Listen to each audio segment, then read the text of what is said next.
ikan apa nih? OMG, ini kan ikan yang mahal itu. Apalagi kalau bukan ikan koi. Teman, ini adalah tipikal budidaya ikan koi pada kolam tanah atau lumpur. Dengan teknik budidaya seperti ini, pertumbuhan koi dapat maksimal karena menempatkan ikan sesuai habitatnya. Nah, ikan-ikan cuan ini, ikan koi ini rata-rata bisa kita panen saat berusia 3-4 bulan. Ayo, semangat semuanya! Jangan sampai ada sobat Otan yang tertinggal. Otan bantu doa dari sini.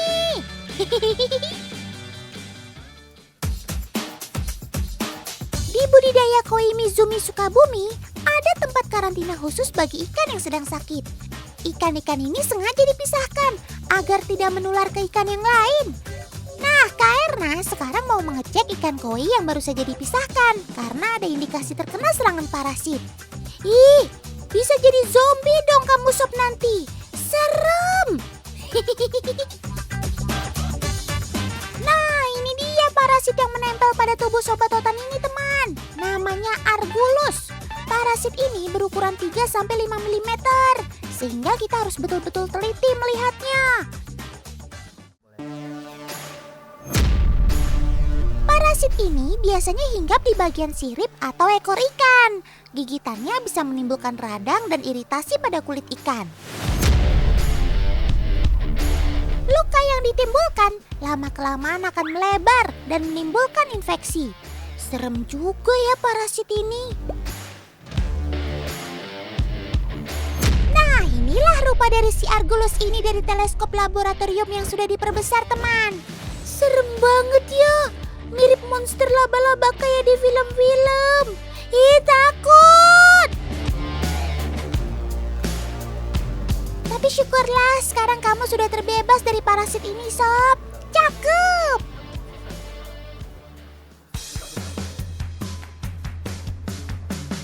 Teman, parasit yang menyeramkan tadi bisa dengan cepat menyerang jika air kolam memiliki kadar oksigen yang rendah. Oleh karena itulah, pengecekan suhu dan juga pH pada air kolam harus dilakukan secara rutin. Suhu sangat menentukan kadar oksigen terlarut dan amonia. Rendahnya tingkat oksigen akan membuat koi menjadi stres. Suhu terbaik bagi ikan koi adalah 18 hingga 24 derajat. Selain itu, pH juga harus terus diawasi, teman. Untuk sobat Otan ini, pH yang ideal sekitar di angka 7.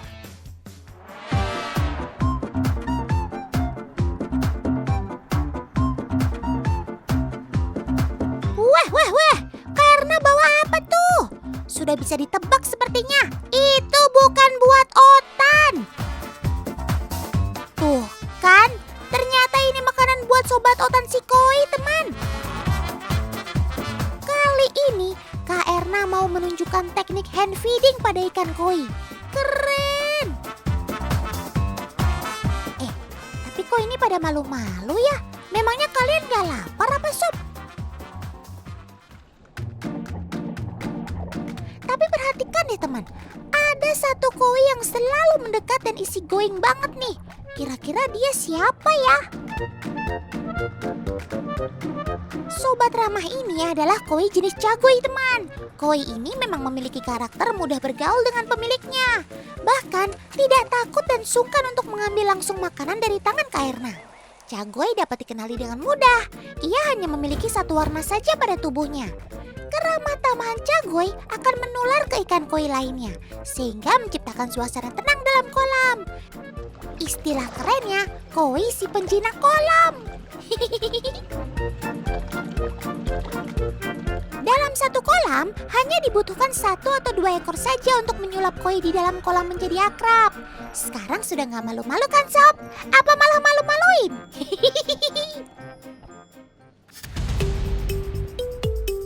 Untuk menghasilkan ikan koi yang berkualitas, diperlukan indukan yang berkualitas pula, teman. Di peternakan ini, indukan semua berasal langsung dari Jepang dan sudah mendapat sertifikasi. Cakep gak tuh? Dalam memilih induk indukan untuk pemijahan juga tidak boleh sembarangan. Karena kita harus memilih indukan berdasarkan pola yang nantinya akan kita cetak. Lihat teman, indukannya gede-gede banget ya. Pengen bawa pulang deh rasanya. Dalam proses pemijahan, induk betina harus dimasukkan terlebih dahulu ke dalam kolam agar beradaptasi. Setelah itu, masukkan indukan jantan kurang lebih 2 hingga 3 ekor ke dalam kolam. Lihat tuh, saat indukan jantan dimasukkan, mereka langsung dapat beradaptasi dengan baik. Mantul! Nah ini nih, larva dari hasil pemijahan yang kita lakukan tadi. Gemes-gemes banget sih kalian sob. Larva koi ini sudah berusia 4 hari pasca menetas teman. Biasanya di umur segini peternak sudah bisa untuk memulai mensortir larva-larva ini. Tapi kalau mensortir ribuan larva gini apa nggak pusing dan lama tuh? Otan sih pasti udah nyerah duluan. Eits, tenang teman. Di sini sudah menggunakan teknologi canggih kok. Apalagi namanya kalau bukan teknik vakum. Nantinya larva-larva ini akan disortir menggunakan alat vakum untuk dipindahkan. BTW, kok mereka ada 2 warna ya? Satu warna merah, satu lagi warna hitam. Kira-kira kenapa ya?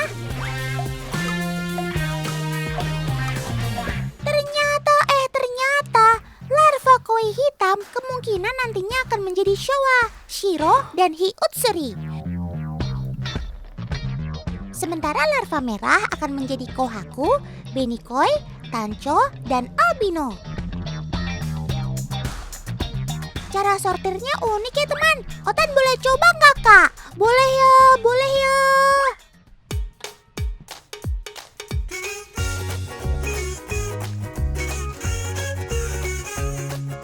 Kak Erna dan Paman mau kemana tuh? Kok bawa ikan koi segala sih? Jangan-jangan ini koi pesanan yang sudah laku terjual. Asik.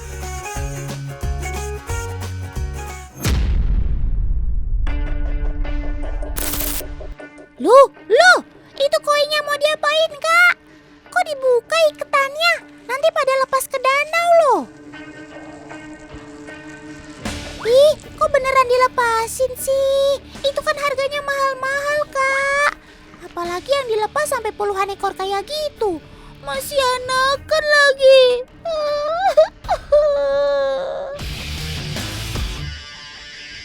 Teman, ternyata yang Kak Erna dan Paman lakukan adalah bentuk dari restocking. Restocking sendiri adalah upaya untuk penambahan stok ikan yang ditebarkan pada perairan umum. Salah satu tujuan restocking ini adalah untuk menambah jumlah stok ikan agar bisa dikonsumsi masyarakat.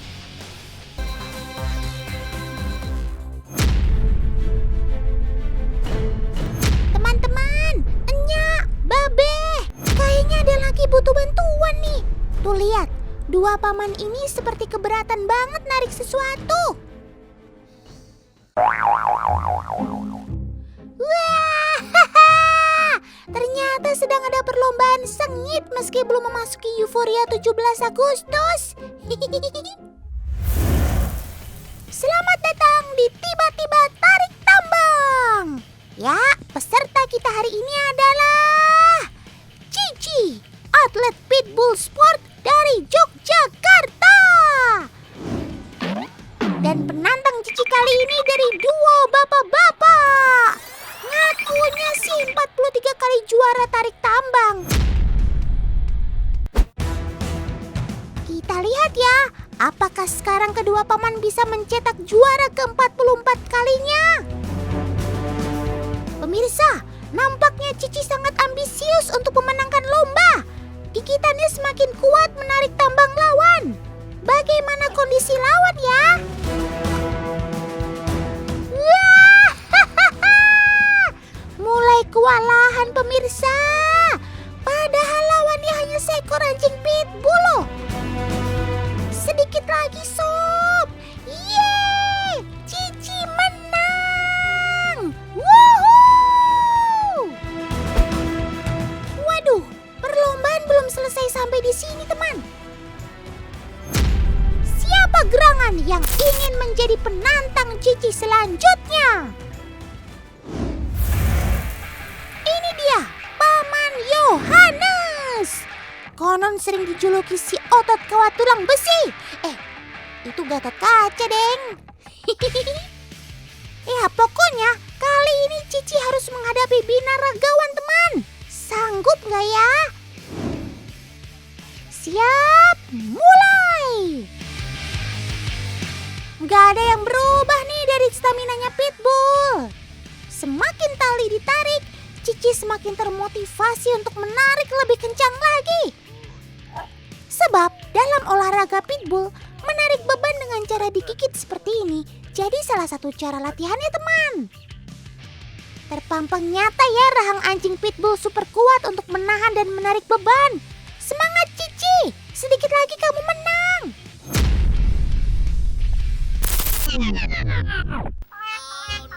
Nah loh, Paman Yohanes yang badannya gede aja kalah loh tarik tambang sama Pitbull. Selamat sob. Wah, si bapak lupa dibekelin makan siang sama istri kali ya? Lemes banget pak, sampai bawa odong-odongnya pelan banget. Wadaw, ternyata ini toh penyebabnya. Cici si Pitbull yang menarik odong-odong dari depan, teman. Keren maksimal. Bisa menarik 2 gerbong odong-odong sampai berjalan aja udah hebat. Kalau sampai ngebut si Otan yang shock. Pitbull memang anjing yang sangat aktif dan energik, teman. Sebetulnya Cici tidak belajar untuk menarik odong-odong.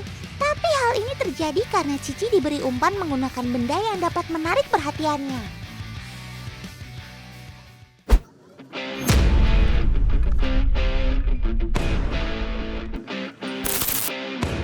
Wow, ada Pitbull terbang.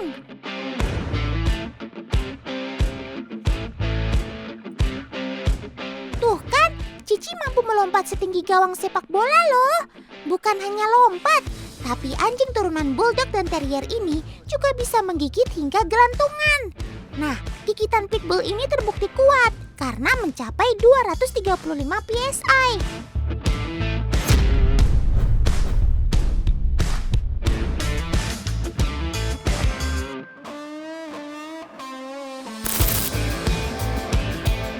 Pitbull anjingnya super lincah dan memiliki gigitan yang kuat, maka latihan ini membantu ia untuk menyalurkan energinya. Kermaks!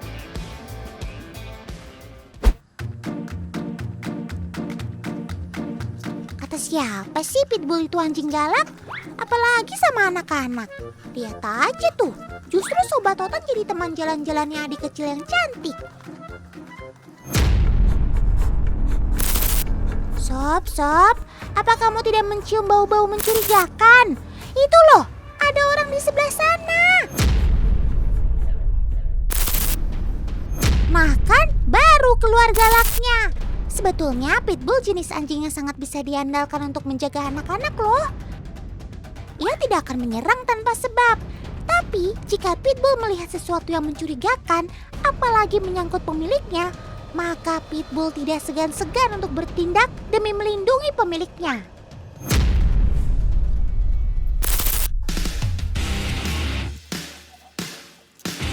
Ya ampun, apa yang terjadi dengan kamu, Sob?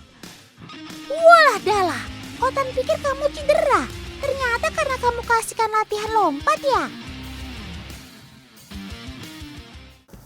Oh iya teman, ngomong-ngomong soal latihan, sebetulnya Pitbull mudah dilatih loh. Banyak orang berpikir ia menjadi anjing yang ganas dan sulit diatur. Tapi itu semua bisa dicegah jika kita latih sejak kecil. Tidak semua Pitbull harus dilatih menjadi atlet seperti aksi-aksi Sobat Otan di awal. Yang terpenting adalah kepatuhan. Ya, sifat ini wajib dimiliki semua anjing loh, termasuk Pitbull. Perhatikan ya Pitbull yang dilatih sejak kecil dengan Pitbull yang baru dilatih saat sudah usia dewasa. Latihan dasar seperti berjalan beriringan dengan pemilik, Duduk dan diam menjadi pedoman awal bagi para pelatih. Idealnya anjing umur 3 bulan sudah bisa loh diberi pelatihan ini. Kelihatan bukan susahnya anjing yang dilatih saat usia dewasa lebih nakal. Itu sebabnya ada beberapa kasus pitbull yang menyerang manusia. Bukan karena mereka membenci manusia ya. Jika pitbull sudah dilatih dengan benar dan sesuai dengan tujuan pemiliknya, maka kasus-kasus seperti itu tidak lagi terjadi, teman.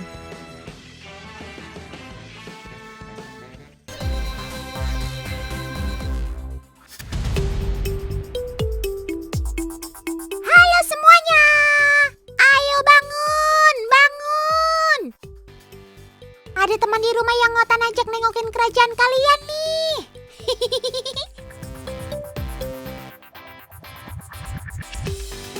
Selamat datang di kerajaan Kuntul ya teman. Otan sebut kerajaan sendiri karena kalau dilihat dari kamera drone ini, jumlah mereka banyak banget. Coba, ada yang bisa hitung jumlah mereka ada berapa? Yang pasti ratusan.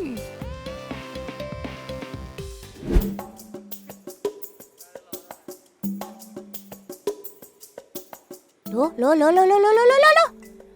Yang lain lagi pada kumpul, kamu ngapain di rawa sendirian, Sob? Lagi cari inspirasi apa gimana? Tapi tunggu deh. Kayaknya kamu bukan kawanan burung kuntul yang tadi deh. Sekilas dari bentuknya sih sama, tapi warnanya berbeda. Walah, Otan inget. Kamu kan si burung cangak. Burung yang masih satu keluarga dengan burung kuntul, yaitu keluarga Ardeidae. Jenis burung dalam keluarga Ardeidae ini punya ciri fisik yang khas, yaitu kaki dan lehernya yang panjang, bahkan saking panjang bagian lehernya, saat terbang akan membentuk huruf S. Lahan basah memang jadi salah satu tempat favorit burung yang satu ini untuk menghabiskan waktu. Banyak makanan kesukaan di dalamnya, seperti serangga, cacing, ikan, dan hewan kecil lainnya. Ada apa, Sob? Sepertinya kamu sedang mengamati sesuatu deh. Gerak-gerik kamu terlihat waspada. Tuh kan, apa Otan bilang?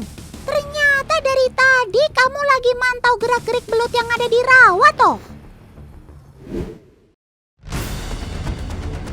Loh? Sob! Duh, kamu masuk area berbahaya, Sob. Berani-beraninya mendekati induk ayam yang lagi sama anak-anaknya. Itu sih namanya kamu cari masalah, Sob. Saat ada sesuatu yang dianggap mengganggu, dia nggak segan langsung melindungi anak-anaknya dengan cara menyerang tanpa ampun sampai si pengganggu kapok. Duh, udah ya, lain kali nurut sama Otan. Kita cari makan di tempat yang aman-aman saja, jangan di sini. Sepertinya hari ini memang bukan harinya kamu, Sob. Baru selesai satu masalah, udah ada yang ngintai kamu aja tuh. Diam-diam, tapi sangat membahayakan.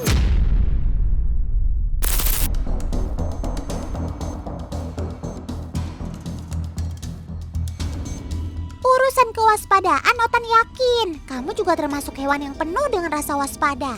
Kaki-kaki kecil kamu sepertinya cukup membuat pergerakan kamu seakan tanpa suara dan minim gerakan. Awas, Sob, jangan terlalu dekat. Berbahaya. Tidak. Kena nggak ya? Coba Om Editor, ulangi lagi gerakan lambatnya dong. Syukurlah. Lagi-lagi dengan gerakan refleks kamu yang super cepat, kamu bisa terhindar dari serangan si ular sanca. Ini jadi salah satu kemampuan kamu.